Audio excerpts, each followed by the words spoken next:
عورت کی عزت اور اس کا وقار عورت کے اپنے ہاتھ میں ہوتا ہے۔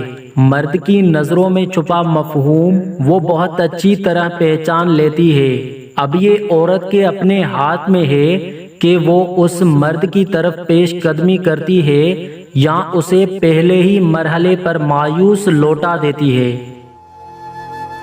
عورت کی بدصورتی یہ ہے کہ اس کی خوبصورتی کو ہر کوئی دیکھے۔ شریف عورت جس سے ایک بار جڑ جائے وہی اس کا سب کچھ ہوتا ہے، کسی اور کے سائے کا تو سوال ہی پیدا نہیں ہوتا۔ جان دے دے گی لیکن شرک کا خیال تک نہیں لائے گی۔ عورت کے جسم تک پہنچنے کے لیے مرد دو کام کرتا ہے اور عورت کو پتہ بھی نہیں چلتا۔ پہلا کام ہمدردی دکھاتا ہے، دوسرا کام عورت کو یقین دلاتا ہے کہ وہ خوبصورت ہے۔ جہاں پر عورت کا شوہر موجود نہ ہو وہاں عورت کا مرد بن کر جینا اس کی بہترین خوبی ہے۔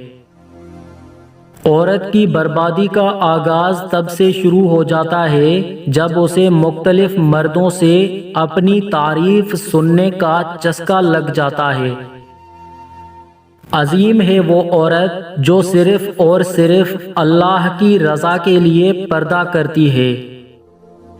دنیا کتنی بھی ماڈل کیوں نہ ہو جائے، عورت پیاری تو حجاب اور نقاب میں ہی لگتی ہے۔